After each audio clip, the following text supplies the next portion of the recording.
पुनीत केले विष्णू दासी, पुनीत केले विष्णू दासी, संगे आपुलिया दोषी, पूर्ण पाहे तयाकडे वीर विठ्ठलाचे गाढे, अशुभ त्या पुढे शुभ होनिया ठाके. प्रस्तुत प्राप्त प्रसंगी प्राप्त स्थळी कीर्तन रूपी सेवेसाठी घेतलेला अभंग जगद्गुरु तुकोबाराय यांच्या अभंग गाथ्यातील संत प्रकरणातील सर्वांच्या परिचयाचा. या अभंगाच्या माध्यमातून जगद्गुरु तुकोबाराय संतांच्या अलौकिक कार्य पद्धतीचं वर्णन करतायत. विठ्ठल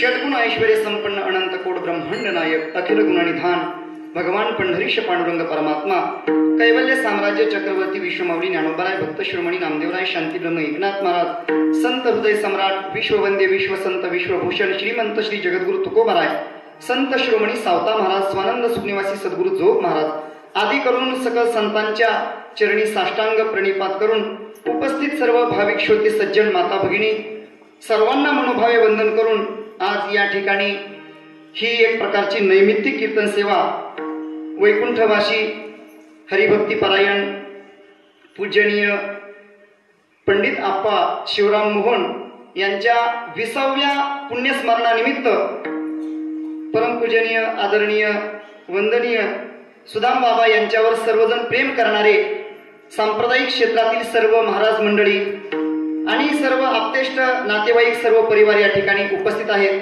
हा सगळा पारमार्थिक भजनानंद द्विगुणित करण्यासाठी उपस्थित असणारी ज्येष्ठ श्रेष्ठ गुणीजन महाराज मंडळी या ठिकाणी उपस्थित आहेत. परमपूजनीय आदरणीय सर्वच ज्येष्ठ श्रेष्ठ पंचक्रोशीतील महाराज मंडळी उपस्थित आहेत. सर्वांचा नामोल्लेख करणं शक्य नाही, सर्वांची नावं माहिती नाहीत, परंतु सर्वांप्रती आदर प्रेम भक्ती श्रद्धा आहे.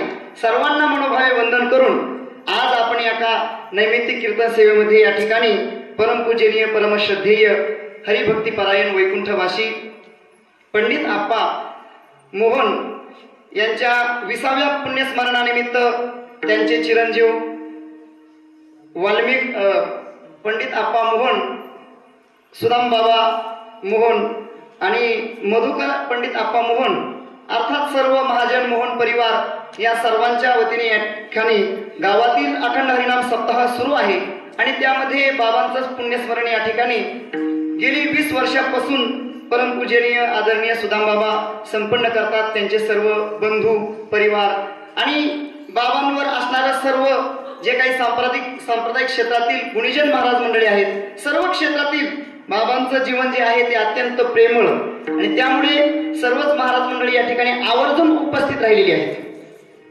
आणि विशेषतः परमपूजनीय यशोदा अक्का या ठिकाणी उपस्थित आहेत तथा सर्व माऊली परिवार या ठिकाणी उपस्थित आहेत. पारमार्थिक क्षेत्रातील सांप्रदायिक क्षेत्रातील ज्येष्ठ श्रेष्ठ मंडळी परमपूजनीय अविनाश बाबा आहेत आणि आमच्या गाता मंदिर परिवाराचे एक महान सदस्य आणि ज्यांचा सिंहाचा वाटा आहे गाता मंदिर परिवारामध्ये असे आमचे जी भाऊ, आपण सर्वजण त्यांना यश कुमार म्हणून ओळखता. सांप्रदायिक क्षेत्रामध्ये जी भाऊ म्हणून ज्यांची ओळख आहे असे जी भाऊ या ठिकाणी दोन्ही मृदंगाचार्य सावता महाराज आहेत, समाधान महाराज, तुळशीदास महाराज, विष्णू महाराज ही सर्व महाराज मंडळी या ठिकाणी आहेत. कृष्ण महाराज आहेत, निवृत्ती महाराज आणि सर्वच महाराज मंडळी या ठिकाणी उपस्थित आहेत. सर्वांना मनोभावे वंदन करून आपण परमपूजनीय पंडित आप्पा यांना एक प्रकारची या ठिकाणी कीर्तनाच्या माध्यमातून श्रद्धांजली अर्पण करणार आहोत. बाबांचं हे 20वं पुण्यस्मरण आहे. आमचे गुरुवर्य पांडुरंग बाबा नेहमीच सांगत असतात, पुण्यस्मरण कोणाचं केलं जातं? ज्यांनी आपल्या जीवनामध्ये पुण्य केलं असतं त्यांचंच पुण्यस्मरण होतं. अलीकडे कोणाचंही पुण्यस्मरण करतात परंतु त्याला यथार्थ अर्थ प्राप्त होत नाही. परंतु या महानुभावांनी त्यांच्या जीवनामध्ये पारमार्थिक जीवनामध्ये साधना केली आणि त्या साधनेचं एक प्रकारचं आपल्याला फळ गोमट्या बीजाची फळेही गोमटी, शुद्ध बीजापोटी फळे रसाळ गोमटी या सर्व परिवारावरून परमपूजनीय सुदाम बाबांच्या सर्व सांप्रदायिक आचरणावरून आपल्याला हे दिसून येतं की बाबांनी त्यांच्या जीवनामध्ये पारमार्थिक किती तपश्चर्या केली असेल. काय आहे पुत्राच्या दृष्टिकोनातून शास्त्रामध्ये जे काही उचित कर्तव्य सांगितले आहे त्यामधील हा एक अत्यंत महत्वाचा भाग आहे. शास्त्र पुत्र ही जी संज्ञा त्या ठिकाणी प्राप्त शास्त्राच्या दृष्टिकोनातून पुत्रत्व ही जी संज्ञा आहे ही एका विशिष्ट अर्थाने वापरलेली आहे. मुलगा वेगळा आणि पुत्र वेगळा. जो जो पुत्र असतो तो तो मुलगा असतो, पण जो जो मुलगा असतो तो तो पुत्र असतो, अशातला काही भाग नाही. मग पुत्रत्व ही संज्ञा कोणाला प्राप्त होते? ज्या वेळेस एखादा मुलगा आपल्या आई वडिलांच्या प्रित्यर्थ, आपल्या पितरांच्या प्रित्यर्थ जर काही शास्त्राने सांगितलेलं कर्म करत असेल तरच त्याला पुत्रत्व ही संज्ञा प्राप्त होते. बृहत पाराशर स्मृतीमध्ये एक फार महत्वाचा विचार आलेला आहे. जर मुलगा 3 गोष्टी करत असेल तरच त्याला पुत्रत्व ही संज्ञा प्राप्त होते. कोणत्या 3 गोष्टी आहेत? त्यापैकी महत्वाची पहिली गोष्ट आहे जीवतो वाक्य करणात, क्षयाहे भूरी भोजनात, गयायाम पिंडदानाच, त्रिभिः पुत्रस्य पुत्रता. ह्या 3 गोष्टी जर मुलाकडून घडत असतील तरच त्याला पुत्र म्हणायचं, नाहीतर तो मुलगा आहे. आणि जर एखादा फारच आई वडिलांच्या जीवनामध्ये आपत्ती आणत असेल तर त्याला अपत्य म्हणावं, मुलगा म्हणू नये. विठ्ठल विठ्ठल.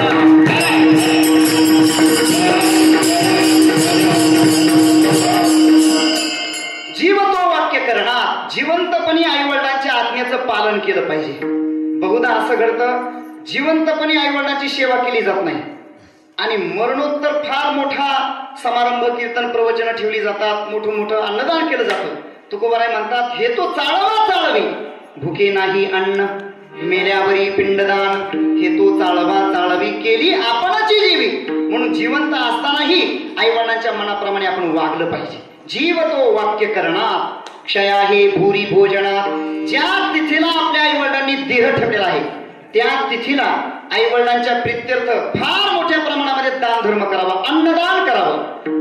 तिसरं कर्म आहे गयायाम पिंडदानाचे. गया क्षेत्र असेल किंवा तत्सम क्षेत्र असणारं नाशिक, त्र्यंबकेश्वर अशा ठिकाणी जाऊन आपल्या आई वडिलांच्या प्रित्यर्थ जर आपण श्राद्ध कर्म करत असू तर त्रिभिः पुत्रस्य पुत्रता, त्यावेळेस त्याला पुत्रता ही संज्ञा प्राप्त होते. किंवा आपण नेहमी ऐकत असतो पुण्णाम नकात्रा येते अस्मात् तस्मात् पुत्र इति कथ्यते. म्हणून शास्त्राने जे उचित कर्म सांगितलेलं आहे पुत्राच्या दृष्टिकोनातून, हे आपल्या माते पित्यांचं जे स्मरण आहे, श्राद्ध कर्म आहे, हे अत्यंत महत्वाचं आहे. मनुष्याच्या जीवनामध्ये आई वडिलांनी ज्या तिथीला देह ठेवलेला असतो ती तिथी फार मोठ्या पर्वकाळाची स्थिती निर्माण करत असते. सामान्य काळ वेगळा आणि पर्वकाळ वेगळा. सामान्य काळ आणि पर्वकाळ याच्यामध्ये काय फरक आहे? सामान्य काळामध्ये फार मोठं सत्कर्म करावं लागतं, त्यावेळेस थोडंसं आपल्याला त्या ठिकाणी पुण्य प्राप्त होतं. आणि पर्वकाळाचा असा विशेष आहे, थोडं जरी आपण पुण्य केलं तर अनंत पटीने आपल्याला फल प्राप्त होतं. शांती ब्रह्मनाथ महाराज सांगतात आई वडिलांची जी मरण पावलेली तिथी आहे ही मुलाच्या जीवनामध्ये पर्वकाळ असतो. पुरुषाशी पर्वकाळ जन्मात जोडे एक वेळ, मात्या पित्यांचा अंतकाळ ते धर्माची वेळ अति पवित्र. म्हणून प्रत्येक मुलाने आपल्या आई वडिलांचं वर्षातून 3दा स्मरण करायचं असतं. ज्या तिथीला जे ठेवलेलं आहे त्या तिथीलाही स्मरण करायचं, पितृ पंधरवड्यात स्मरण करायचं आणि अक्षय तृतीयेला देखील पितरांच्या दृष्टीने आपण त्या ठिकाणी श्राद्ध कर्मायचं. अशा पद्धतीने जर आपण श्राद्ध कर्म केलं तर मनुष्याला पुत्रत्व ही संज्ञा प्राप्त होते आणि त्याच्याकडून उचित कर्तव्य घडलं जातं. विठ्ठल.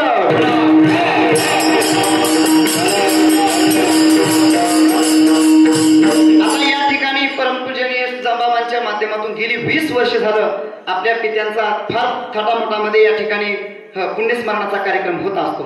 आणि आजची ही जी सेवा होती आपणा सर्वांना ज्ञात आहे. परमपूजनीय परमश्रद्धेय संदीपान बाबांची सेवा होती, पण बाबांना अचानक उत्तराखंडाकडे जावं लागलं, त्यामुळे आम्हाला ही सेवा करण्याची वेळ प्राप्त झाली. खरं म्हणजे आपणा सर्वांची दुधाची भूक ताकावर तुम्हा सर्वांना भागवावं लागते आहे. माझा काही तसा बाबांच्या जागेवर सेवा करावा असा अधिकार नाही, परंतु पूजनीय बाबांनी आज्ञा केली. आणि मग कोण असा आहे सांप्रदायिक क्षेत्रामध्ये की बाबांनी आज्ञा केल्यानंतर तो डावलेल? पण बाबांच्या वडिलांच्या पुण्यस्मरणाचं कीर्तन आहे म्हणून मी होकार दिला आणि या ठिकाणी सेवेसाठी उपस्थित झालो. तुडकी मुडकी तुकोबाराय जशी ज्ञानोबाराय बुद्धी देतील तशा पद्धतीने सेवा करण्याचा प्रयत्न करूया. जगद्गुरु तुकोबाराय या अभंगाच्या माध्यमातून संत महात्म्यांचं वर्णन करतायत, कार्यावच्छेदकाने वर्णन करतायत. संत महात्म्यांचं अलौकिक कार्य सांगतायत, संत महात्म्यांचा स्वभाव सांगतायत, संतांचं सामर्थ्य सांगतायत. एकंदर या अभंगाच्या दृष्टिकोनातून तुकोबाराय संत महात्म्यांचं वर्णन करतायत. संतांचं वर्णन तुकोबाराय करतायत. विठ्ठल विठ्ठल.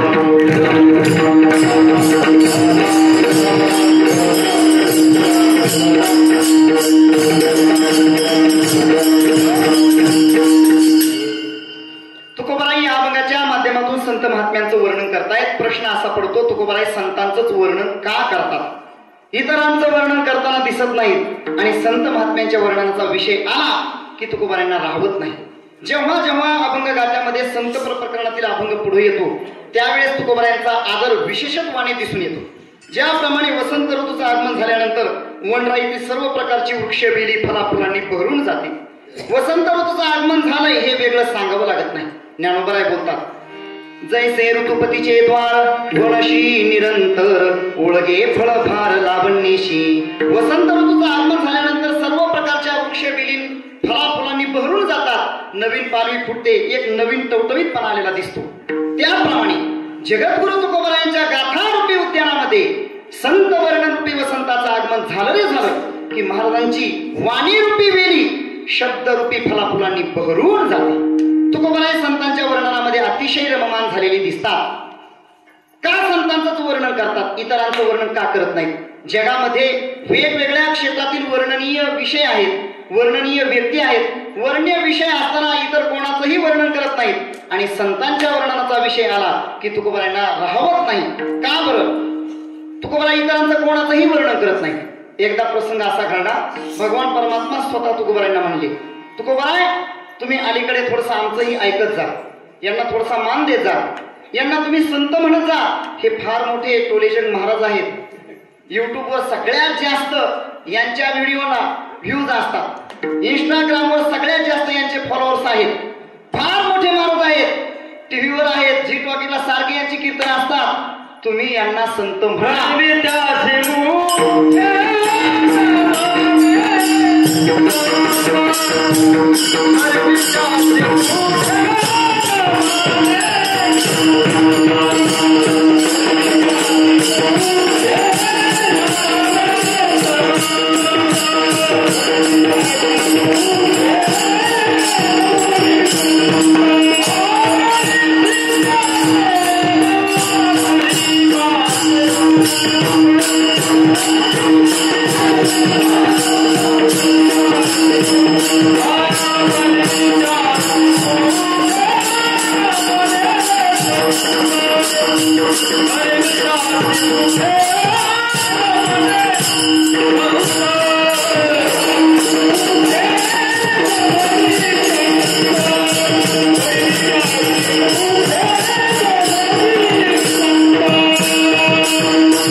परिमित्यासी मुखे नमणे संत. देवा तुला माझं काय वाटोळ करायचं असेल ते कर, पण मी यांना संत म्हणणार नाही. जया राज्य द्रव्य करणे उपार्जना वशतंभमाना इच्छे झाले त्यांना मी संत म्हणणार नाही. म्हणजे भगवान परमात्म्याने सांगितलं यांना संत म्हणा, तरी तुकोबाराय त्यांना संत म्हणायला तयार नाहीत. आणि ज्यावेळेस प्रत्यक्षात संतांच्या वर्णनाचा विषय येतो त्यावेळेस तुकोबारायांच्या वाणीला बहर येतो. तुकोबाराय संतांचं वर्णन का करतात त्याचं महत्वाचं कारण असं आहे, संत महात्म्यांचं जीवन हे वास्तविक वर्णनीय आहे. या जगामध्ये कोणाचं नाव घेतलं जातं, कोणाचं वर्णन केलं जातं? ज्यांच्या जीवनामध्ये काही परोपकार आहे, जे दुसऱ्यासाठी जगतात त्यांचंच नाव घेतलं जातं. मी आपल्या सर्वांना प्रश्न विचारतो, कोणाला एकाला प्रश्न विचारत नाही, सर्वांनाच प्रश्न विचारतो. आपल्या आजोबांचं नाव आपल्याला सांगता येईल, फार फार झालं तर आपल्या पंजोबांचंही नाव सांगता येईल, फारच झालं तर एखाद्याला आपल्या खापर पंजोबांचं देखील नाव सांगता येईल. त्याच्या अगोदरच्या पिढ्यांची आपल्याला नावं सांगता येतात का? नाही. का बरं? आपण त्यांच्या वंशामध्ये जन्माला आलो तरी आपल्याला त्यांची नावं सांगता येत नाही. आणि ज्ञानोबराय 700 वर्ष झाले समाधी घेऊन, जगद्गुरु तुकोबारायांना वैकुंठ जाऊन 400 वर्ष झाली, सर्व संत महात्म्यांना 400-500 वर्ष झाले, तरी समाज यांना विसरायला तयार नाही. आणि ज्या घराण्यात जन्माला आलाय मनुष्य त्या घराण्यातील मागच्या पिढीचे 2-3 पिढीचे नावं सांगता येत नाही. का बरं? त्याचं महत्वाचं कारण असं आहे, संत महात्मे हे जगासाठी जगतात. संत महात्म्यांचं जीवन हे परोपकारी जीवन आहे. स्वार्थी लोकांचं कोणीही नाव घेत नाही. जे स्वतःसाठी जगतात ना त्यांचं कोणीही नाव घेत नाही. साधू महापुरुषांचं जीवन कसं आहे? परोपकाराय सताम विभूतय, जगाच्या कल्याणा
संत महात्म्यांचं जीवन हे अत्यंत परोपकारी जीवन आहे, म्हणून संत महात्म्यांचं वर्णन केलं जातं, त्यांचं भजन पूजन केलं जातं, त्यांची उपासना केली जाते. साधू महापुरुषांचं जीवन हे समाज हितासाठी अनेक दृष्टीने उपकारक आहे, समाजासाठी आदर्श स्वरूप आहे. मानवी जीवनामध्ये आदर्श कोण आहे हे फार महत्वाचं असतं. मनुष्य जसा आदर्श निवडतो तशा पद्धतीने त्याच्याकडून वाटचाल घडत असते. अर्थात जसा आदर्श ठरवतो निवडतो तशा पद्धतीने तो अनुकरण करतो, आणि जसं त्याचं अनुकरण घडतं तसा त्याला अनुभव येतो. चांगला अनुभव यावा असं वाटत असेल तर चांगलं अनुकरण घडलं पाहिजे, आणि चांगलं अनुकरण घडण्यासाठी जीवनामध्ये चांगले आदर्श असले पाहिजेत. पण सामाजिक दुर्दैव हे आहे की नेमका आदर्श कोणाला समजावं, कारण ज्याला आदर्श समजलं जातं त्याचाच काहीतरी घोटाळा निघतो. नेमका आदर्श कोणाला समजावं? सर्वसामान्य माणसं कोणालाही आदर्श समजतात.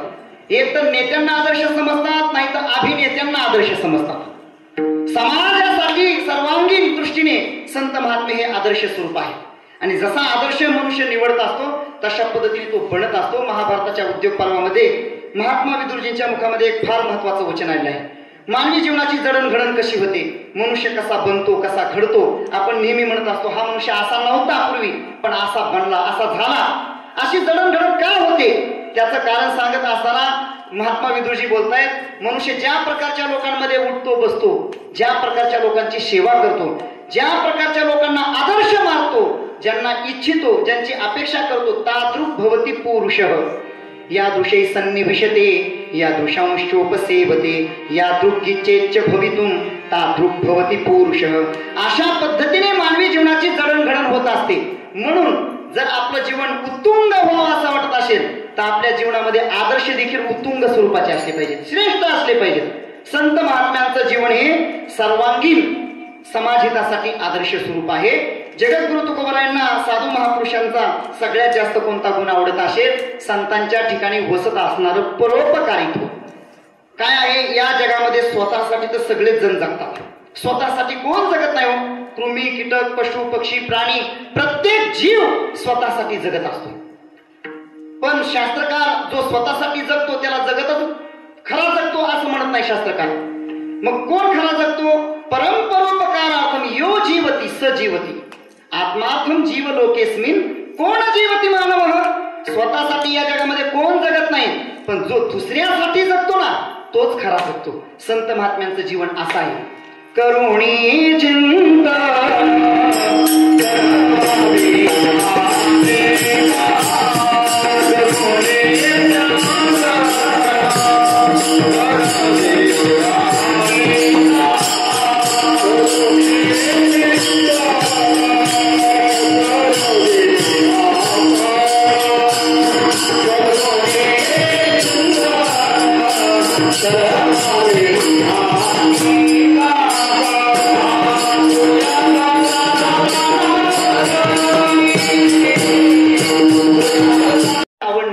परमपूजनीय परमश्रद्धेय गुरुवर्य गाथामूर्ती रामचंद्र बाबा बोधे बाबांच्या सहवासामध्ये जी जी मंडळी राहिलेली असेल त्यांना हा अनुभव आहे की बाबांच्या जवळ राहिल्यानंतर परमार्थ करावा लागत नसायचा, आपोआप परमार्थ व्हायचा. म्हणजे बाबांच्या संगतीत गेलं की सगळीच साधना घडायची पंढरपूरची. चंद्रभागेचं स्नान घडायचं, पंढरपूरची प्रदक्षिणा घडायची, देवाचं दर्शन घडायचं, देवाचा काकडा पाहायला मिळायचा. संतांच्या संगतीची ही विशेषता आहे. संतांच्या संगतीमध्ये गेल्यानंतर परमार्थ करावा लागत नाही, आपोआप होतो. आपली इच्छा नसली तरी आपल्याला हरिपाठ घ्यावा लागतो, आपली इच्छा नसली तरी आपल्याला काकडेला जावं लागतं. काय असतं संतांच्या संगतीमध्ये अशी काही पारमार्थिक स्पंदनं असतात. ती स्पंदनं आपल्याला आपोआप परमार्थ करून घेतात. आपल्यापैकी बरीच मंडळी मुंबईला गेली असेल, त्या ठिकाणी बऱ्याच वेळा लोकलनीही आपल्याकडून प्रवास घडला असेल. त्या लोकलला आपण लोकलच्या दरवाजाच्या बाहेर नुसतं थांबायचं, थांबलं की आपल्याला चढावं लागत नाही. मागून असे लोक येतात की आपोआप आपण लोकलमध्ये चढतो. बरं उतरताना देखील ज्या स्टेशनला उतरायचं त्या स्टेशनला बरोबर आपण तिथं जायचं दरवाजासमोर, बरोबर मागचे लोक आपल्याला पुढे ढकलतात. किंवा कार्तिक वारीला आपण जर आळंदीच्या पुलावर जर या बाजूला थांबलो तर पुढच्या बाजूला आपोआप ढकलत जातो. का? तसा रेटा असतो सामाजिक. तसं संत महात्म्यांच्या संगतीमध्ये पारमार्थिक स्पंदनं असतात. ती स्पंदनं आपल्याकडून परमार्थ करून घेतात. करुणी चिंतन करवावे आणि का तो या लोका झाला नाव जगी. संत महात्मे या जगतामध्ये नावेप्रमाणे जीवन जगतात. नाव काय करते हो? नावेचं प्रयोजन तुकोबारांनी एका चरणात सांगितलं आहे. तुका म्हणे नाव, तुका म्हणे नाव, तुका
बाबांची आहे.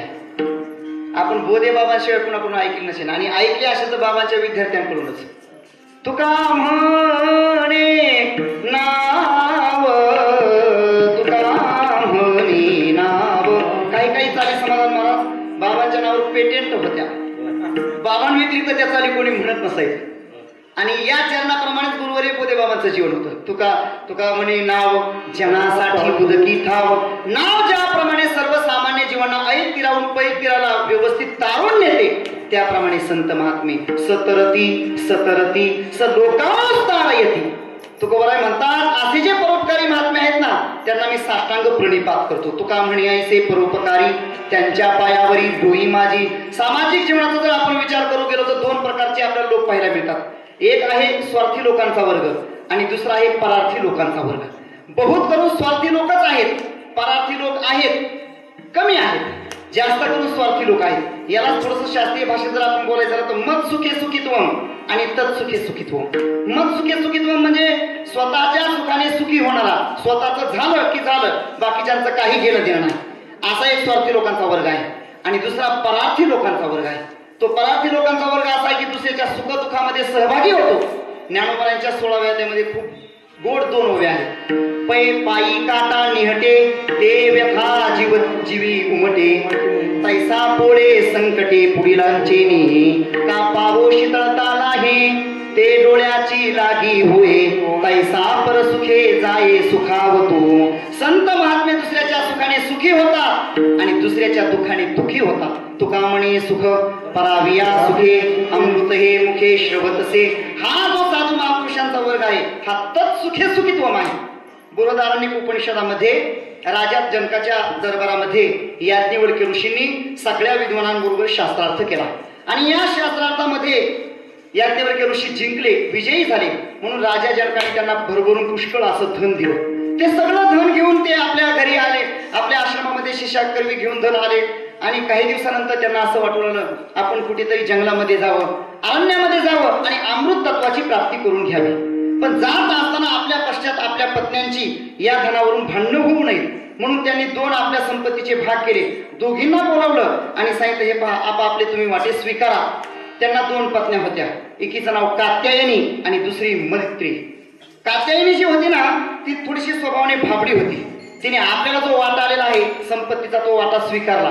दुसरी जी मैत्री होती तिने तो संपत्तीचा भाग घेतला नाही. ती म्हटली महाराज मी तुमच्या बरोबर विवाह केला आहे, मी या धनाबरोबर लग्न लावलेलं नाही, हे धन घेऊन मी काय करू, मला तुमच्या बरोबर यायचं आहे. काय असतं ज्यावेळेस स्त्री पुरुषाबरोबर विवाहबद्ध होते त्यावेळेस ती त्याच्या जीवनाशी एकरूप झालेली असते, त्याच्या इष्टेशी नाही, संपत्तीशी नाही, जीवनाबरोबर ज्याया पत्यू अभेद शास्त्र बोलते. रामायणातील आपल्याला प्रसंग पाहायला मिळतो. भगवान प्रभू रामचंद्रांना वनवास प्राप्त झाला. भगवान परमात्मा सगळ्यांचा निरोप घेत घेत घेत सीता मातेच्या महालामध्ये आले. आणि सीता मातेला कल्पना देऊ लागले, हे बघ सीते, माझ्या सावत्राईची अशी इच्छा आहे, वडिलांची देखील तशी आज्ञा आहे की मी 14 वर्षासाठी वनवासाला जावं, तोपर्यंत तू या ठिकाणी थांब, नाही तर तुझ्या माहेरात थांब. असं म्हटल्यानंतर सीता माता एकदम अस्वस्थ झाल्या. परमात्मा सांगतायत काहीतरी बोल, मला निघायचंय, निरोप दे, उशीर होतोय. निरोप शब्द ऐकल्यानंतर तर सीता माता एकदम अस्वस्थ झाल्या. प्रभू, आपण निरोप शब्द कसं काय वापरताय? अहो, ज्या ठिकाणी तुम्ही असाल त्या ठिकाणी मी येईन. निरोप कसला माझा, निरोप कसला माझा घेता, निरोप कसला माझा घेता, जेथे राघव तेथे सीता, जेथे राघव तेथे सीता. प्रभू, आपण निरोप शब्द कसं काय वापरताय? ज्या ठिकाणी तुम्ही जाल त्या ठिकाणी मी येणार. सीता माता जसा आग्रह धरता येत ना, त्याच पद्धतीने ही मैत्री देखील याज्ञवल्क्य ऋषींना म्हणते, महाराज मी तुमच्या बरोबरच येणार, ज्या ठिकाणी तुम्ही जाल तिथं मी तुमच्या बरोबर येणार. याज्ञवल्क्य ऋषीने सांगितलं, हे बघ, असा आग्रह धरू नकोस, हा संपत्तीचा भाग घे आणि या ठिकाणीच राहा. तिने त्या ठिकाणी काही महत्वाचे प्रश्न विचारलेले आहेत, फार महत्वाचे प्रश्न आहेत. ती म्हणते, महाराज ही संपत्ती घेतल्यानंतर मला अमरत्वाची प्राप्ती होईल का? त्यांनी सांगितलं, अमृतत्वस्य तु नाशास्ति भित्तेन. अमरत्वाची प्राप्ती पैशाने आतापर्यंत कोणालाही झाली नाही आणि कोणालाही होणार नाही. तिने सांगितलं, कदाचित आपली संपत्ती कमी आहे, ही सगळी पृथ्वी धनधान्याने धनाने मला जर भरलेली प्राप्त झाली, मग मला अमृतत्वाची प्राप्ती होईल का? याज्ञवल्क्य ऋषींनी पुन्हा तेच सांगितलं, हे बघ, आतापर्यंत कोणालाही अमरत्वाची प्राप्ती धनाने झालेली नाही. अमृतत्वस्य तु नाशास्ति भित्तेन. मग या धनाचा काहीच उपयोग नाही का? त्यानंतर याज्ञवल्क्य ऋषी सांगतात, हे बघ, हे धन ज्यांच्या जीवनामध्ये असतं, धन संपत्ती ज्यांच्या जीवनामध्ये असल्यानंतर त्यांच्या जीवनामध्ये जशी सुखाची साधनं उपलब्ध होतात तसंच तुझं ही जीवन होऊन जाईल. अर्थात तुझ्या जीवनामध्ये सुखाची साधनं प्राप्त होतील. यथा एव उपकरणवताम जीवितम तथा एव ते जीवितम स्यात्. म्हणजे याज्ञवल्क्य ऋषींना या ठिकाणी सरळ सरळ हे सांगायचं आहे, ज्यांच्याकडे पैसा असतो त्यांच्या जीवनामध्ये सुखाची साधनं विकत घेता येतात, सुख विकत घेता येत नाही. आणि ऐका, जर पैशाने सुख खरेदी करता आलं असतं तर या जगामध्ये जी माणसं सगळ्यात श्रीमंत आहेत, सगळ्यात धनवान आहेत, ती माणसं या जगामध्ये सगळ्यात सुखी दिसली असती. परंतु माझ्यापेक्षा तुम्ही जास्त लोकांना पाहताय. चित्र असं आहे की ज्यांच्याकडे कमी पैसा आहे ते माणसं सुखी आहेत, ज्यांच्याकडे भरपूर पैसा आहे ती माणसं किती दुःखी आहेत हे तुम्ही चांगली पाहताय. एका ठिकाणी जाण्याचा प्रसंग आला. एक फार मोठे मंत्री आहेत महाराष्ट्रातील, नाव मी सांगत नाही. सकाळी सकाळी जाण्याचा प्रसंग आला. नाश्ता केला त्यांनी आणि अर्धी ओंजळभर त्यांच्या हातामध्ये गोळ्या होत्या, औषधं होती. आणि ते सगळ्या गोळ्या त्याच्या 2-2, 3-3 ते असे टाकायचे आणि वरून पाणी प्यायचे, टाकायचे वरून पाणी प्यायचे. त्यावेळेस मला जगन्नाथ अण्णांचं एक वाक्य आठवलं, श्रीमंत लोकांचे आजार देखील श्रीमंतच असतात. आपल्याला असं वाटतं यांना काय कमी, पण त्यांच्या जीवनातली कमी तेवढीच कमी असते, तेवढीच मोठी कमी असते ती जेवढे मोठे असतात. विठ्ठल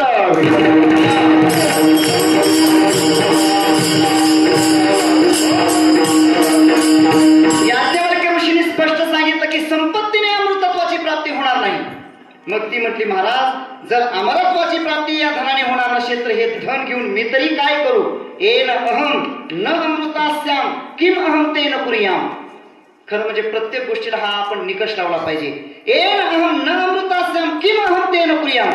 ज्या गोष्टी आपण जीवनामध्ये करतोय त्या गोष्टीने आपल्याला सुख समाधान अमरत्व जर प्राप्त होणार नसेल तर ही सगळी खटाटोप करून काय उपयोग आहे? असं म्हटल्यानंतर याज्ञवल्क्य ऋषी म्हटले, हे बघ, काही जरी असलं तरी तू माझ्याबरोबर जंगलामध्ये येऊ नकोस. जंगलामध्ये मी चाललेलो आहे, वनामध्ये, त्या ठिकाणी नैसर्गिक प्रतिकूलता आहे, कुठे कीर्तन प्रवचन करायला चाललेलो नाही, येण्याचा आग्रह धरू नकोस. नाही म्हटली, महाराज मला तुमच्या बरोबरच यायचंय. असं म्हटल्यानंतर याज्ञवल्क्य ऋषी सांगतात, हे बघ, एवढा अट्टहास कशासाठी? माझं तुमच्यावर प्रेम आहे, माझं तुमच्यावर प्रेम आहे. म्हटल्यानंतर याज्ञवल्क्य ऋषी हसले आणि याज्ञवल्क्य ऋषी त्या ठिकाणी बोलतायत, हे बघ मैत्रिणी, या जगामध्ये कोणीही कोणावर निरपेक्ष प्रेम करत नाही. पत्नी जे पतीवर प्रेम करते ना ते पतीसाठी प्रेम करत नसून स्वतःसाठीच पतीवर प्रेम करते. नवाय पत्यु कामाय पती प्रियो भवती, आत्मनस्तु कामाय पती प्रियोती. आई वडील मुलाबाळांवर जे प्रेम करतात हे मुलाबाळांसाठी प्रेम नसून स्वतःसाठीच मुलाबाळांवर प्रेम करतात. तुकोबाराय बोलतात, माय बापे सांभाळी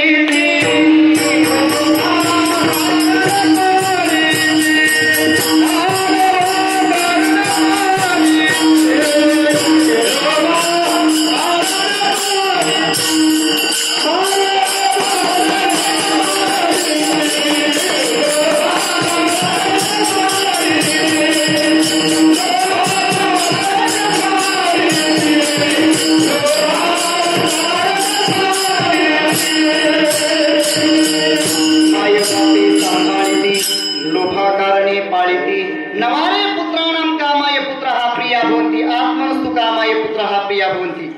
पुढं मैत्रीला त्या ठिकाणी या ऋषी बोलतात, हे बघ मैत्री, काही काही माणसं पैशावर खूप प्रेम करतात, सगळ्यात जास्त पैशावर प्रेम करतात. किती प्रेम करतात, किती प्रेम करतात? ज्ञानोबराय बोलतात, जीव जावो परी नुमसे ठेवीला ठावो. म्हणजे आपण धन कुठं पुरून ठेवलेलं आहे. पूर्वीच्या काळामध्ये बँका नसायच्या म्हणून माणसं धन पुरून ठेवायची. तुकोबारांची भाषा आहे, जोडोडी धन न घाली माती. म्हणजे पैसा कमवल्यानंतर माणसं कुठेतरी पुरून ठेवायची. मरणासन्न अवस्था प्राप्त झाली तरी माणसं पुरून ठेवलेलं धन सांगत नसायचे, एवढं धनावर प्रेम असायचं. त्यांना विचारा, एवढं पैशावर का प्रेम करता? ते सांगतात, हा पैसा आमच्या उपयोगाला येईल. नवारे वित्तस्य कामाय वित्तम प्रियम भवती आत्मनस्तु कामाय वित्तम प्रियम भवती. हे सगळं ऐकल्यानंतर मैत्री एकदम निरुत्तर झाली. काय बोलावं तिला सूचना गेलं. कारण या ठिकाणी याज्ञवल्क्य सांगतात, तुझे माझ्यावर प्रेम करतेस, हे माझ्यासाठी प्रेम करत नसून तुझ्यासाठीच माझ्यावर प्रेम करतेस. असं बोलल्यानंतर काय बोलेलो, शांत बसली आणि थोड्या वेळाने विचारलं, महाराज एक प्रश्न विचारू का? विचार ना. अर्थात ती एका विद्वानाची पत्नी होती, जिज्ञासू होती, चाणाक्ष होती. मैत्री म्हटली, महाराज ठीक आहे, मी जे तुमच्यावर प्रेम करते माझ्यासाठी प्रेम करते, पण आतापर्यंत तुम्ही जे माझ्यावर प्रेम केलं, हा सगळा संसार गुण्या गोविंदाने इथपर्यंत आला. हे जे तुम्ही आमच्यावर प्रेम केलं, दाखवलं असेल, हे कोणासाठी प्रेम केलं? किती महत्वाचा प्रश्न आहे. असा प्रश्न कधी कधी वक्त्याला श्रोत्याने विचारला पाहिजे. नाही तर बऱ्याच वेळा असं होतं, वक्ता बोलतच राहतो आणि श्रोता ऐकतच जातो, आणि श्रोता ऐकता ऐकता स्वतः कधी होऊन जातो वक्त्यालाही कळत नाही. आपल्याकडे कीर्तन प्रवचनामध्ये अशी प्रत्यक्षात प्रश्न विचारण्याची पद्धती नाही, पण विचारलं पाहिजे कीर्तन झाल्यानंतर वक्त्याला. एका गावामध्ये असं व्हायचं की एक पुराणी बुवा प्रवचन सांगत असायचे आणि समोर बसलेले श्रोते असायचे. या श्रोत्यापैकी एक श्रोता असायचा. काही पुराणी बुवा बोलले तरी समोर बसलेला श्रोता म्हणायचा, खरंय महाराज. प्रत्येक वाक्याला खरंय महाराज म्हणायचा. काही असेल, कुठलाही विषय असेल, ज्ञानशास्त्राचा विषय असेल, भक्तिशास्त्राचा विषय असेल, कर्मशास्त्रातील विषय असेल, प्रत्येक विषय सांगितला की समोर बसलेला श्रोता प्रत्येक वाक्याला खरंय महाराज म्हणायचा. बसलेल्या पुराणिक बुवांना असं वाटलं, आपण जे सांगतोय ते खरंच याला पटतंय का, थोडं चाचपून पाहिलं पाहिजे. दुसऱ्या दिवशी येत असताना पुराणिक बुवा एक कथानक तयार करून आले.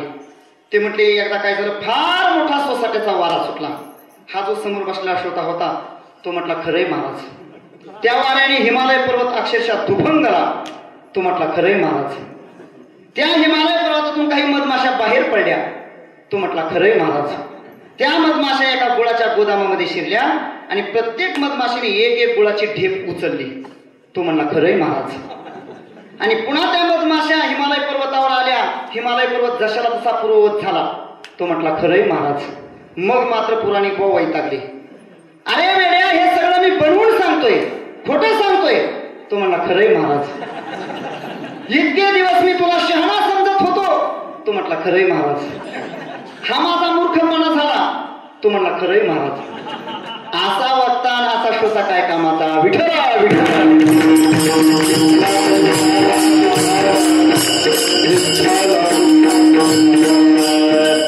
सावधानतेने ऐकलं पाहिजे. आणि मग त्या ठिकाणी प्रश्न देखील कसा करावा. मैत्रिणी खूप सुंदर प्रश्न केलाय महाराज. राजा परीक्षितीने प्रश्न केला आणि त्या प्रश्नाची प्रशंसा परमहंस परिव्राजकाचार्य शुकदेवजी महाराज करतायत. राजा, किती महत्वाचा प्रश्न विचारलास, लोकांच्या हिताचा प्रश्न विचारलास. वर्यान एषते प्रश्न कृतो लोकहितम नृप. नाही तर काही काही प्रश्न विचारतात, कावळ्याला किती दात असतील, गर्दभस्य कती रोमाणी. एकाने विचारलं, महाराज रावणाला किती डोकी होती. म्हटलं 10. जर एका कुशीवर झोपायचं असेल तर कसा झोपत असेल. म्हटलं काळजी करू नको, तुझ्या घरी येणार नाही झोपायला. अशी निरर्थक प्रश्न विचार विचारून काही पदरात पडत नाही. प्रश्न विचारला पाहिजे, पण तो प्रश्न देखील योग्य असला पाहिजे, लोकांच्या हिताचा असला पाहिजे. मैत्रिणीने मार्मिक प्रश्न विचारलाय, महाराज ठीक आहे, मी तुमच्यावर प्रेम करते, माझ्यासाठी प्रेम करते, पण आतापर्यंत तुम्ही जे माझ्यावर प्रेम केलं हे कोणासाठी प्रेम केलं? असं म्हटल्यानंतर त्याचं उत्तर याज्ञवल्क्य ऋषी देतात, मैत्रेयी तुझा प्रश्न बरोबर आहे, तू माझ्यासाठी प्रेम केलंस, तुझ्यासाठी. ऐक आता, मी जे तुझ्यावर प्रेम केलं ना ते सुद्धा तुझ्यासाठी नसून माझ्यासाठीच तुझ्यावर प्रेम केलं.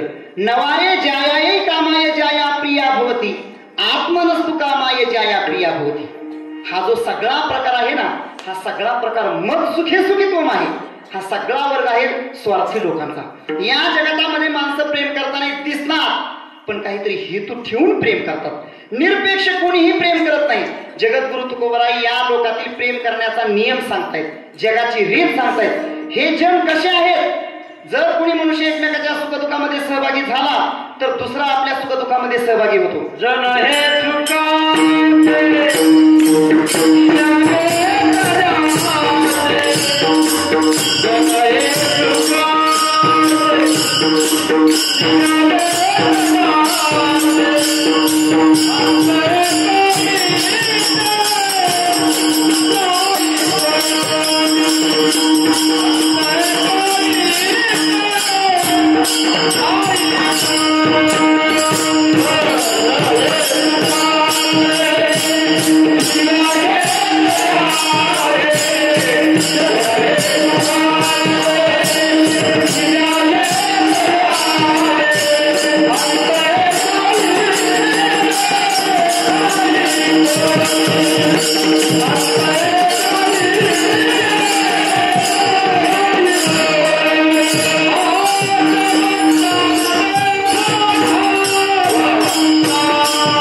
हे नाही कोणी, जव चाले धंदा मोठा तव बहीण म्हणे दादा.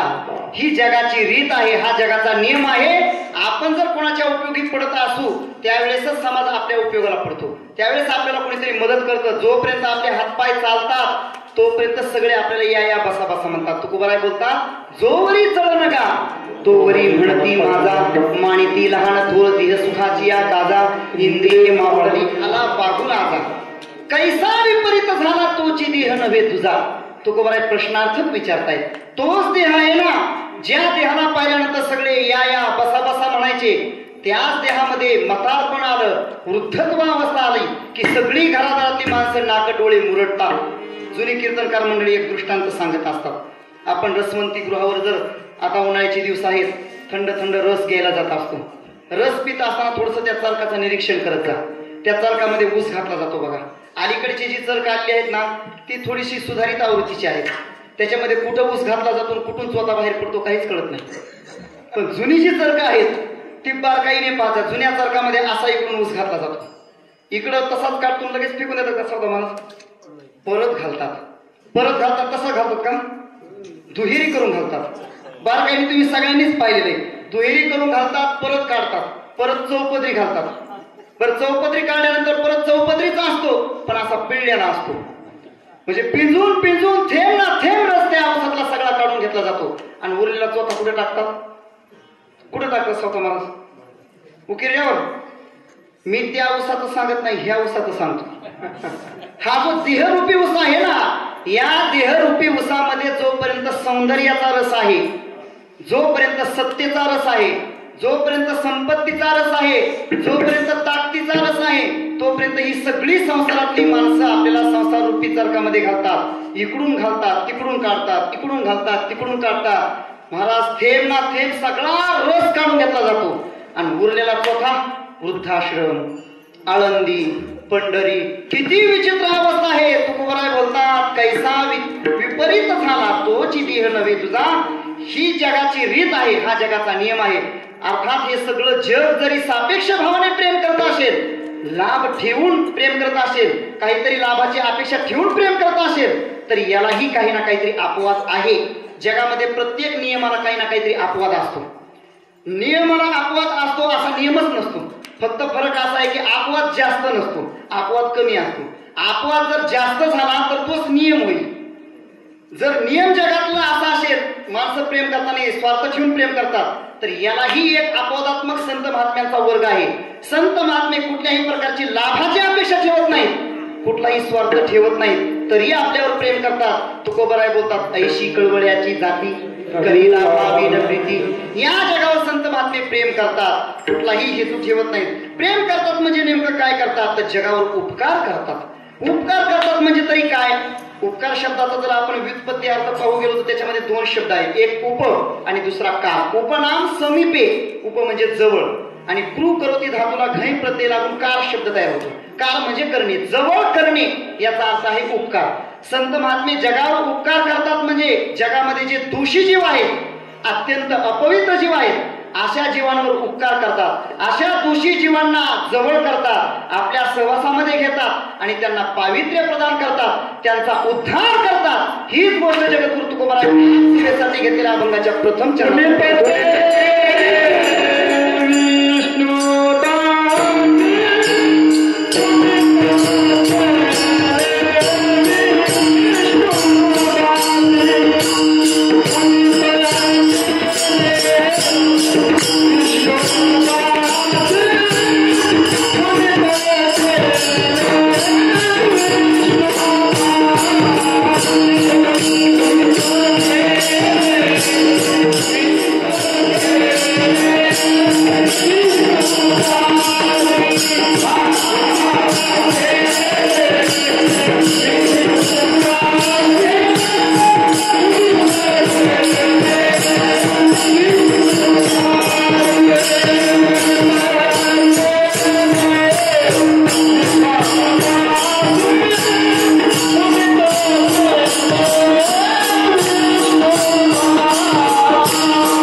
विठ्ठलाची गाडी अशुभ त्यापुढे शुभ होऊनिया ठाके. संत महात्म्यांचं हे कार्य आहे, ही संतांची अलौकिक कार्य पद्धती आहे. या जगामध्ये जे वंचित घटक आहेत, ज्यांना समाजामध्ये कुठेही स्थान नाही, अशा दोषी जीवांना पवित्र करणारे जे तीर्थाधिक घटक आहेत यांनी अक्षरशः हात टेकलेले आहेत। अशा दोषी जीवांना संत महात्मे आपल्या जवळ घेतात, त्यांच्यावर उपकार करतात आणि त्यांना पावित्र्य प्रदान करतात। संत महात्म्यांची जीवनाची ही विशेषता आहे। या ठिकाणचे दोषी म्हणजे नेमके कोणते दोषी? आपल्याकडे शास्त्रामध्ये 5 प्रकारचे महादोष सांगितले आहेत। ब्रह्महत्या, सुरापानम, स्थेयं गुरुवं गणागमः, महांती पातकान्याहुस, संसर्गश्चापि तैहि सह। हे जे पंचमहादोष आहेत, या पाच महादोषांनी जे युक्त आहेत, अशा दोषी जीवांना संत महात्मे पावित्र्य प्रदान करतात। काय आहे या ठिकाणी? जर निघू नये पण एखादा साप जर निघाला, साप इथं जर निघाला अचानक मध्ये, तर आपल्याला 3 प्रतिक्रिया दिसून येतात। 3 प्रतिक्रिया। पहिली प्रतिक्रिया असते भित्र्या लोकांची, साप पाहिला की धूम ठोकतात, पळून जातात। घाबर जे लोक असतात हे लगेच साप पाहिला की पळून जातात। दुसरी एक प्रतिक्रिया पाहायला मिळते, काही थोडेसे धैर्यवान लोक हातामध्ये काठी घेतात आणि सापाला नष्ट करण्याचा प्रयत्न करतात। आणि तिसरी एक प्रतिक्रिया अशी दिसते, काही लोक त्या सापाला पकडतात, त्याचा जो विषारी दात आहे तो काढून टाकतात आणि त्याला आपल्या उपजीविकेचं साधन बनवतात आणि त्याच्यावर आपलं जीवन पोट भरतात, उदरनिर्वाह करतात। हा जो प्रकार आहे तो डोंबारी लोकांचा प्रकार आहे। डोंबारी लोक काय करतात? सापाला पकडतात, विषारी दात काढून फेकून देतात आणि त्याच्यावर पोट भरतात। त्याप्रमाणे या जगतामध्ये जर दुर्जन दिसला तर 3 प्रतिक्रिया दिसतात।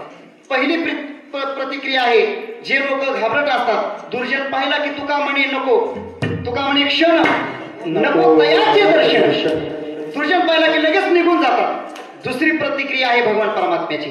भगवान परमात्मा काय करतो? दुर्जन दिसला की त्याला लगेच नष्ट करतो। भक्ता राखे पायापाशी दुर्जनाशी संहारी। आणि तिसरी प्रतिक्रिया आहे संत महात्म्यांची। संत महात्मे दुर्जन दिसला त्या दुर्जनाला जवळ घेतात, त्याच्यातला जो वाईटपणा आहे, त्याच्यातली जी वाईट बुद्धी आहे ती बुद्धी नष्ट करतात आणि त्याला चांगलं बनवतात। जे खळांची व्यंकटी सांडो, तया सत्कर्मी रती वाढो, भूता परस्परे पडो मैत्र जीवांचे। संत महात्म्यांची कार्य करण्याची अशी पद्धती आहे, म्हणून साधू थोर जाणा। खरं म्हणजे जगताच्या उद्धारासाठी तिघजण प्रयत्न करतात। भगवान परमात्मा प्रयत्न करतो, वेदशास्त्रही प्रयत्न करतात आणि संत महात्मेही जगाच्या उद्धारासाठी प्रयत्न करतात।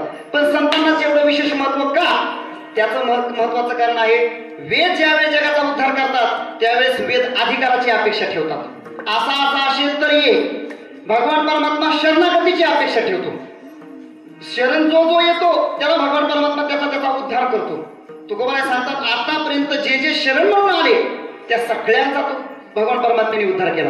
भगवान परमात्म्याचं एक व्रत आहे, सकृत देव प्रपन्नाय तवास्मितीचे याचते, म्हणजे शरणागत जो असेल त्याचा उद्धार करतो। पण संत महात्मे शरणागतीचीही अपेक्षा ठेवत नाहीत, अधिकाराचीही अपेक्षा ठेवत नाहीत। जसा असेल तसा ये, यारे यारे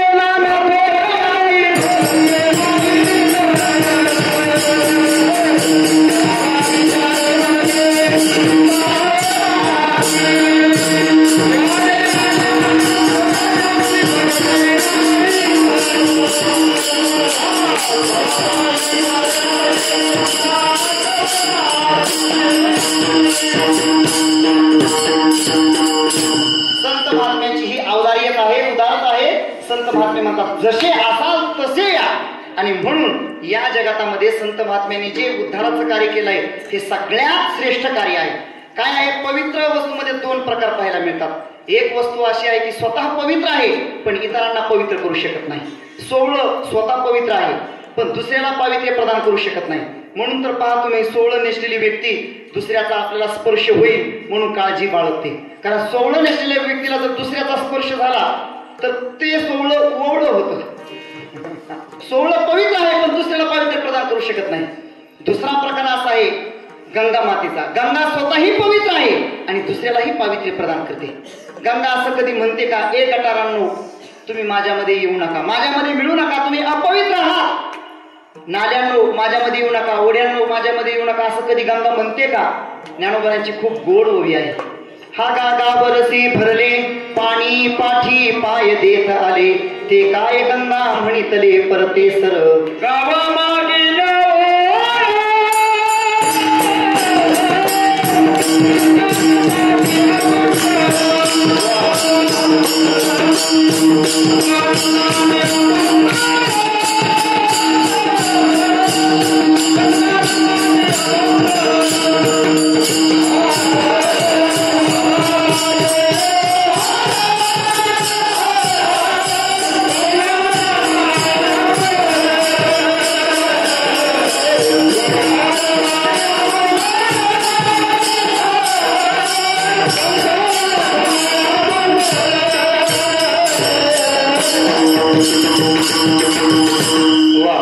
गावामागील ओहोळ गंगानमणी अमंगळ. गंगा कधीही अमंगळ म्हणत नाही. जसे असाल तसे या आणि त्यांना गंगा पवित्र करते. त्याप्रमाणे संत महात्मे कितीही दोषी जीव असले तरी त्यांना आपल्या जवळ घेतात, त्यांना पावित्र्य प्रदान करतात. आपण होऊन संत महात्मे दोषी जीवांकडे जातात. पद्मपुराणामध्ये एक महिदर नावाच्या राजाचं चरित्र आहे. हा जो महिदर नावाचा राजा होता फार परम भागवत धार्मिक सत्शील वृत्तीचा होता. अंबरीश राजाचं जसं चरित्र आपण भागवतामध्ये पाहायला मिळतं तशा पद्धतीने या मैदर नावाच्या राजाचं चरित्र आहे. हा मैदर राजा आपल्या सगळ्या प्रजेचं त्या ठिकाणी हित तळ हातावर फोडासारखं पाहत असायचा. सगळ्यांना इतक्या पद्धतीने तो असा सांभाळत असायचा. त्याचं वर्णन असं आहे की सगळ्या प्रजेचं हित पाहत असताना स्वतः भगवान परमात्म्याची पूजा अर्चा करायचा, झाडलोट करायचा मंदिराची. आणि त्याच्या पुण्याईने परमप्रतापाने त्या ठिकाणी भगवान परमात्म्याने वैकुंठाहून हे विमान पाठवलं वैकुंठाला नेण्यासाठी. विष्णुदूत त्या ठिकाणी विमान घेऊन आलेले आहेत. राजाला मैदर राजाला त्या विमानामध्ये बसवलं आणि त्या राजाचं विमान नरक लोकाजवळून चाललेलं आहे. नरक लोकाजवळून जात असताना नरकामध्ये काही लोक त्या ठिकाणी खितपत पडलेले होते. आता प्रसंग असा आहे की राजाच्या अंगावरून त्या ठिकाणी काही वारा जात होता. त्या वाऱ्यामुळे जे नरकामध्ये लोक त्या ठिकाणी होरपळत होते, त्यांना जे दुःख होत होतं, अशाही अवस्थेमध्ये राजाच्या अंगावर जाणाऱ्या वाऱ्यामुळे त्यांना बरं वाटत होतं, त्यांना आनंद वाटत होता. आणि ते सगळे लोक नरकातले लोक त्या ठिकाणी त्या राजाला म्हणाले, थांबा ओ थांबा थांबा, असंच तुम्ही त्या ठिकाणी थांबून राहा, आम्हाला बरं वाटतंय. असं म्हटल्यानंतर राजाने विष्णुदूतांना विचारलं, का हो हे लोक कशासाठी थांबा थांबा म्हणतायत? विष्णुदूतांनी सांगितलं, महाराज हा नरक लोक आहे आणि या नरक लोकांमध्ये हे लोक त्यांनी केलेल्या पापाची फळं भोगत आहेत, त्यांना खूप दुःख होत आहे. आणि अशा अवस्थेमध्ये तुमच्या अंगावरून जो जाणारा वारा आहे त्या वाऱ्यामुळे यांना बरं वाटत आहे, आनंद वाटत आहे, म्हणून ते थांबा म्हणतायत, त्यांना सुख होत आहे. राजा म्हटलं, मग काय हरकत आहे, चला ना आपण त्या ठिकाणी जाऊ. विष्णुदूतांनी सांगितलं, आपल्याला नरकामध्ये जाता येणार नाही, आपल्याला स्वर्गाला जायचंय, वैकुंठाला जायचंय. राजा म्हणतो, हे पहा, माझ्या दृष्टिकोनातून तो पापी आहे. कोण? ज्याच्या ठिकाणी दुःखी लोकांचं दुःख दूर करण्याचं सामर्थ्य आहे. सामर्थ्य असूनही दुःखी लोकांचं दुःख दूर करत नसेल तर तो पापी आहे. न अर्थ जंतून अहम हित्वा पीडितो गंतुम उत्सही स पापिष्टोही अर्थानं शोकम न अपरिक्षमः. म्हणून माझ्या ठिकाणी जर सामर्थ्य असेल तर मी यांच्याकडे जाईल, नरकामध्ये जाईल आणि त्यांचं दुःख दूर करेल. असं म्हटल्यानंतर विष्णुदूत म्हटले, नाही राजेसाहेब, आपल्या तिकडे जाता येणार नाही. राजा म्हटला, हे पहा, माझ्या अंगावरून जाणाऱ्या वाऱ्यामुळे जर त्यांना या नरकामध्येही सुख वाटत असेल तर मला त्या ठिकाणीच घेऊन चला. मत अंग संगमोत्सृष्ट वायुस्पर्शीन ते यदी जंतवः सुखिनः जाताः तस्मात् तत्र नयन्तु मां. मला त्या ठिकाणी घेऊन तुम्ही चला. असं म्हटल्यानंतर राजाचा आग्रह झाला आणि तो राजा वैकुंठाला चालला होता. पण राजा नरकामध्ये गेला आणि त्या नरकाला राजाने वैकुंठ बनवलं. दोषी जीव आहेत पण त्या दोषी जीवांचा राजाने त्याग केला नाही. त्यांच्या जवळ जाऊन त्याच्या परम सामर्थ्याने त्या नरकालाही त्याने वैकुंठ बनवलं. संत महात्म्यांची ही सगळ्यात मोठी क्रांती आहे. तुकोबराय बोलतात, अशा पद्धतीने या विष्णुदासांनी या दोषी जीवांना पावित्र्य प्रदान केलं आणि या विष्णुदासांचं खरं सामर्थ्य अभंगाच्या दुसऱ्या चरणामध्ये तुकोबराय सांगतायत. Oh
आणि साधू महापुरुषांचं सामर्थ्य दुसऱ्या चरणामध्ये सांगता येईल. काय आहे संत महात्म्यांचं सामर्थ्य?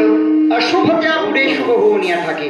कितीही अशुभ प्रसंग संतांच्या समोर आला तर तो शुभ होऊन जातो. आपणा सर्वांना प्रसंग माहित आहे. ज्ञानोबरांच्या चरित्रातील भाग आहे. ज्ञानोबराय ज्यावेळेस शुद्धीपत्र आणण्यासाठी पैठणला गेले आणि पैठणला गेल्यानंतर त्या धर्म मार्तंडांनी ज्ञानोबरांची नको नको ती टिंगलटावाळी केली. काय आहे तुझं नाव? ज्ञानदेव. ज्ञानदेव म्हटल्यानंतर नावावरून उपहास सुरू झाला. अरे तो जो पकालीचा रेडा आहे ना त्याचंही नाव ज्ञानदेव आहे. मग तुझ्या ठिकाणी जसं ज्ञान आहे तसं त्याच्या ठिकाणी ज्ञान आहे का? असं म्हटल्यानंतर ज्ञानोबराय म्हटले ज्ञानदेव म्हणे तोही माझा आत्मा. माझ्या ठिकाणी जो ज्ञान आहे ते त्याच्या ठिकाणी आहे. मग तू जसा वेद बोलतोस तसा तो वेद बोलेल का? ज्ञानोबराय म्हटले का बोलणार नाही. कोणता बोलायचा? सगळा प्रसंग आपल्याला माहिती आहे. त्यांनी सांगितलं ऋग्वेद बोलायला सांग. ऋग्वेद म्हटल्यानंतर ज्ञानोबराय म्हटले ज्ञानदेव म्हणे बोल रे ऋग्वेद. असं म्हटल्याबरोबर महाराज त्या ठिकाणी तो रेडा अक्षरशः वेद मंत्र म्हणू लागला. इतकी स्पष्ट संहिता होती त्याची. तो ज्यावेळेस वेद मंत्राचा उच्चारण करत होता त्यावेळेस तिथं असलेली जी ब्राह्मण मंडळी होती त्यांनी ते वेद मंत्राचे उच्चार ऐकले आणि घरी पळाले. घरी येऊन आपल्या पोथ्या आणल्या आणि त्या पोथ्या दुरुस्त करू लागले. कारण यांच्यामध्ये अशुद्धता आलेली होती. तो रेडा इतका शुद्ध उच्चार करत होता. का तो रेडा बोलत होता? ज्ञानोबरांचं ते सामर्थ्य आहे. ज्ञानोबरांनी त्याच्यावरती कृपा केली. आता ज्ञानोबरांची ज्याच्यावर कृपा होते, ज्ञानोबरांनी सामर्थ्याने ज्याच्यावर कृपा करतायत, तो रेडा जरी असला तरी तो वेद बोलू शकतो. निळोबराय महाराज ज्ञानोबरांची आरती करताना म्हणतायत होता कृपा तुमची पशु बोले वेद निर्जीव झाले भिंत महिमा अगाध भगवद्गीता टीका ज्ञानेश्वरी शुद्ध करुणी भाविक भक्ता केला निज बोध जय देव जय देव जय ज्ञान सिंधू. ज्ञानोबरांचं हे सामर्थ्य आहे. तिथला प्रसंग पहा किंवा पुढेच ज्ञानोबराय तसेच आळंदीला येत असताना नेवासे गावामध्ये प्रवेश करतायत. नेवासे गावामधून एक प्रेत यात्रा बाहेर चाललेली आहे. ज्ञानोबराय गावामध्ये प्रवेश करतायत. खरं म्हणजे आपण एखाद्या गावामध्ये जर प्रवेश केला आणि तिथून जर त्या ठिकाणी प्रेत यात्रा बाहेर चालली तर ती आपल्यासाठी अशुभ असते. पण ज्ञानोबरायांनी त्या गावामध्ये प्रवेश केला. ती प्रेत यात्रा चाललेली आहे. त्या जिचा पती मरण पावला आहे ती माता माऊली साध्वी जाण्यासाठी निघाली, सती जाण्यासाठी निघाली आहे. आणि सती जात असताना सगळे सौभाग्याचे शृंगार केले असतात. मग जाता जाता तिला असं वाटलं कोणीतरी संत महात्म्याले त्यांचं दर्शन घ्यावं. ज्ञानोबरायांचं दर्शन घेण्यासाठी वाकली. सौभाग्याचा सगळा केलेला शृंगार असल्यामुळे ज्ञानोबराय आशीर्वाद देतात इष्टपुत्र सौभाग्यवती भव. सौभाग्यवती भव असं म्हटल्यानंतर ती माता माऊली दर्शन घेऊन हसते. म्हणते महाराज तुमचा हा जो आशीर्वाद आहे तो या जन्मातला आहे की पुढच्या जन्मातला आहे? ज्ञानोबराय म्हटले असं काय म्हणता महाराज? ही जी प्रेतयात्रा चाललेली आहे ना ही माझ्या पतिदेवांची प्रेतयात्रा आहे. ज्ञानोबराय म्हटले ठीक आहे असू द्या पतिदेवांची प्रेतयात्रा, पण माझ्या वाचेने आतापर्यंत कधीही खोटा व्यवहार केलेला नाही. काय असतं मनुष्य जर सलग 12 वर्ष खरं बोलला तर तो जे बोलेल ते खरं होत असतं, ते सत्य होत असतं. पण गंमत अशी आहे मनुष्य 12 मिनिट देखील खरं बोलू शकत नाही. योग सूत्रामध्ये एक सूत्र आलेलं आहे बरं का समाधान महाराज. सत्य प्रतिष्ठायाम क्रिया फलाश्रयत्व. सत्यत्वाची ज्याच्या ठिकाणी काया वाचा मनाने प्रतिष्ठापना झाली असते अशा जे बोललं ते खरं होतं. ज्या गोष्टी हातामध्ये घेतलेल्या आहेत त्या देखील कार्य त्याचं सिद्ध होतं. मनामध्ये जी गोष्ट आणली ती देखील सफल होती. सत्यत्वाची ज्याच्या ठिकाणी प्रतिष्ठापना झाली. आता ज्ञानोबरायांच्या ठिकाणी सत्यत्वाची किती प्रतिष्ठापना झाली महाराज. माझी या सत्यवादाचे तप वाचा केले बहुत कल्प. ज्ञानोबराय म्हटले अहो असू द्या, काय नाव आहे? नाव अहो सच्चिदानंद आहे. ज्ञानोबराय म्हणतात सच्चिदानंद आहेत आणि मरतात कसे? मरतात तर सच्चिदानंद कसे? उठा सच्चिदानंद बाबा असं म्हटल्याबरोबर जसा मनुष्य झोपेतून उठावा तसे सच्चिदानंद बाबा झोपेतून उठले. याच्या पुढची शुभ गोष्ट सांगतो. ज्ञानोबरायांनी या जगामधील सगळ्यात शुभ कार्य ज्ञानेश्वरी ग्रंथ आणि तो ज्ञानेश्वरी ग्रंथ त्यांच्या हातून लिहून घेतला. ही जगातली सगळ्यात शुभ घटना आहे महाराज. अशुभ त्या पुढे शुभ होऊन या ठाके. संत महात्म्यांचं कार्य सांगितलं, संतांचं सामर्थ्य सांगितलं. ऐका, नुसतं कार्य असून उपयोग नाही, सामर्थ्यही असलं पाहिजे. नुसतं सामर्थ्य आणि कार्य चांगलं असून उपयोग नाही, स्वभाव देखील चांगला असला पाहिजे. काही काही माणसं काम चांगलं करतात, त्यांच्याकडे सामर्थ्यही असतं, पण स्वभाव असा असतो एकदा बोलवलं की पुन्हा लोक बोलवत नाही. पण संत महात्म्यांचा स्वभाव असा आहे. कसा स्वभाव आहे? प्रेम सुखाची या राशी पाप नाही ओखदाशी. अत्यंत प्रेमळ स्वभाव आहे महाराज. अत्यंत प्रेमळ स्वभाव. प्रेम सुखाच्या राशीच्या राशी आहेत. भगवत विषयक संत महात्म्यांकडे प्रेमाच्या राशीच्या राशी आहेत. रास कशाला म्हणतात? तो रास 2-4 पोते मोजून टाकले त्याला रास म्हणतात का? नाही. अगणित अमाप ज्याचं मोजमाप करता येत नाही त्याला म्हणतात रास. आणि असं भक्ती प्रेम सुख संत महात्म्यांच्या घरी आपण होऊन येतं महाराज. या या वैष्णवांचे घरी प्रेम सुख इच्छा करी रिद्धी सिद्धी द्वारी कर जोडून तिष्ठती. या या वैष्णवांचे घरी, या या वैष्णवांचे घरी, या या वैष्णवांचे घरी, वैष्णवांचे घरी प्रेम सुख इच्छा करी, प्रेम सुख इच्छा करी. या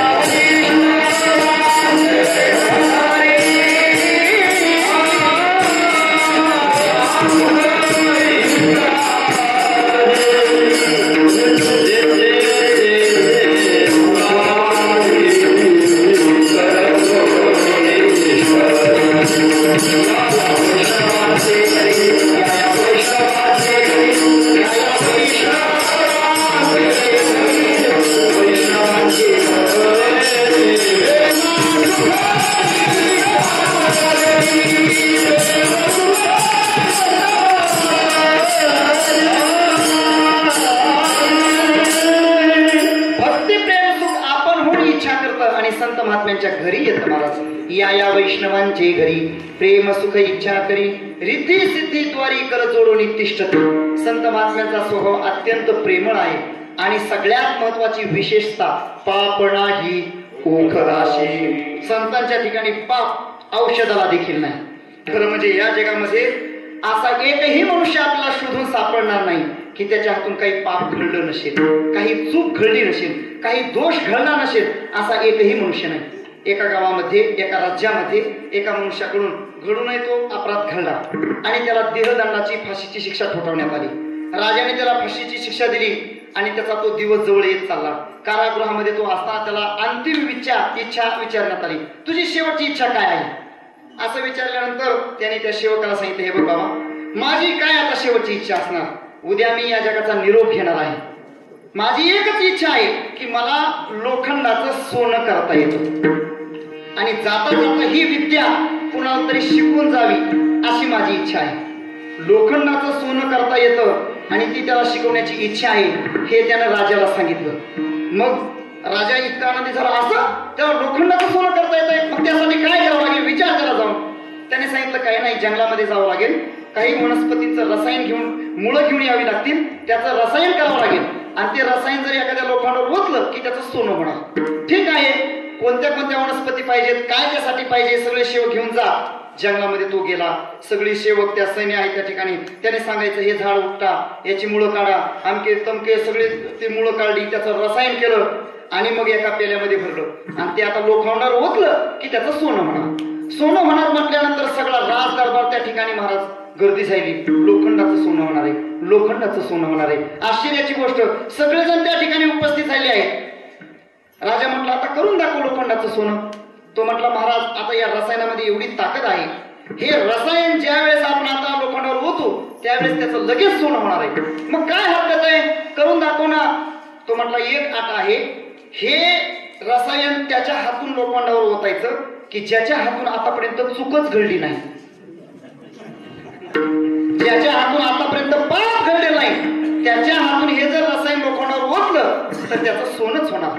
मला असं वाटतंय आपल्याच शुभ हस्ते याचं उद्घाटन करावं.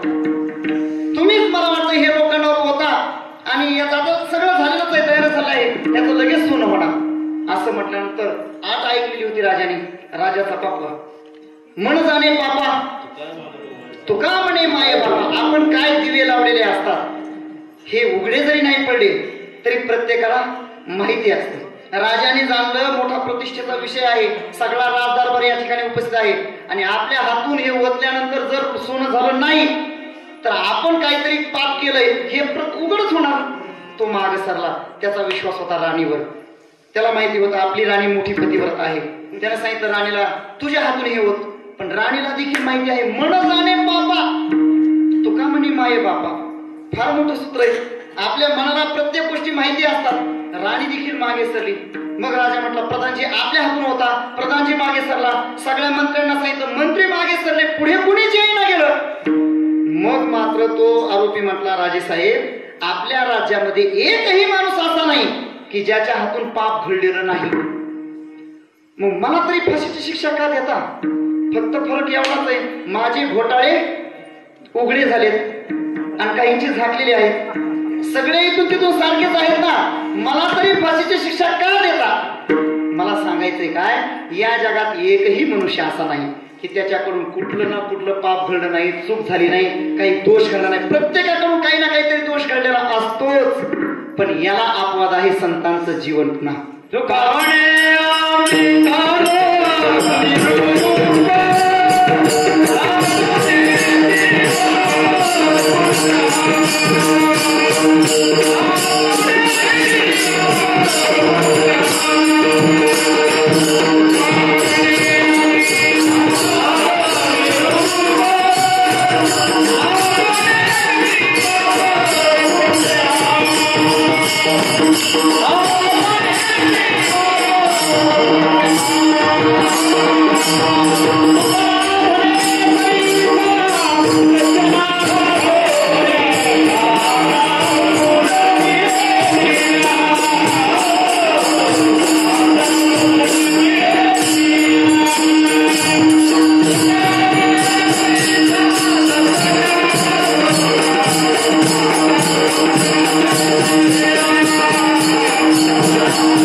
सज्जनापासून पाहता अवगुण मिळेची नाही. कितीही शोधण्याचा प्रयत्न केला तरी सज्जनांच्या ठिकाणी दोष दिसत नाही. महाराज छोटासा प्रसंग सांगून जातो.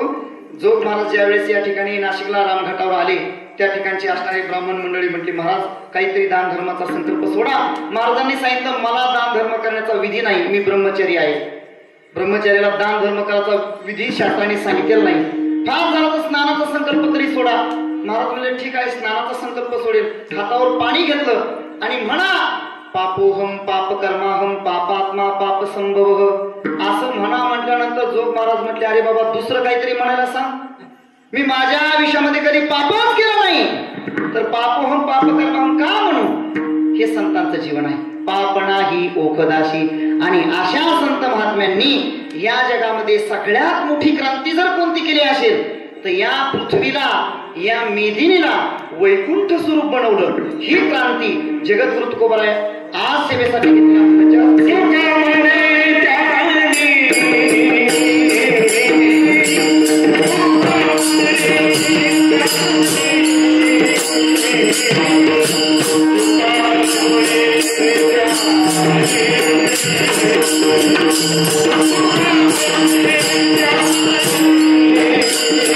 Oh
Ah!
गाडे अशुभत्या पुढे शुभ होऊनी ठाके. जगद्गुरु तुकोबारायांनी या अभंगामध्ये उपक्रम आणि उपसंहार यांची एक वाक्यता साधलेली आहे.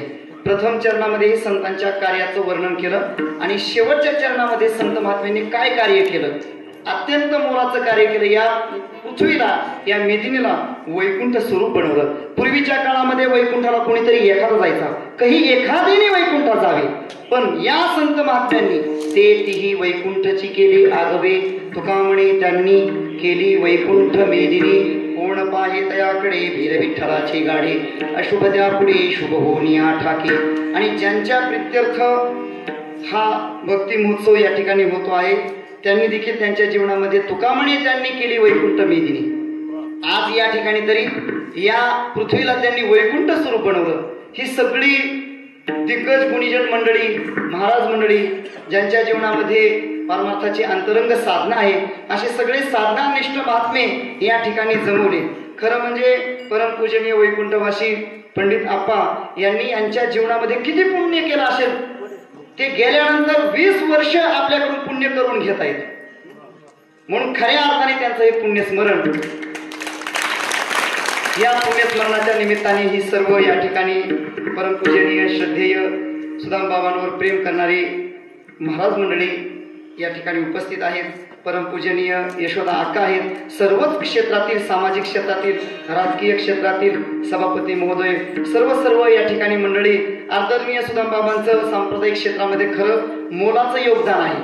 काय आहे, काही मंडळी संप्रदायावर जगतात आणि काही मंडळींमुळे संप्रदाय जगतो. त्यापैकी सुदाम बाबा आहेत. यांची अशी एक संप्रदायामध्ये सेवा मोठी आहे आणि निरभिमानी जीवन. पहिल्यापासून बाबांना मी संस्थेत असल्यापासून पाहतो आणि मग मी वाजवायला असलो की बाबा दिसले की मी बाजूला सरकायचो, कारण एवढं मोठं सेवानिष्ठ जीवन आणि त्यांच्यामुळे ही सर्व त्यांच्यावर प्रेम करणारी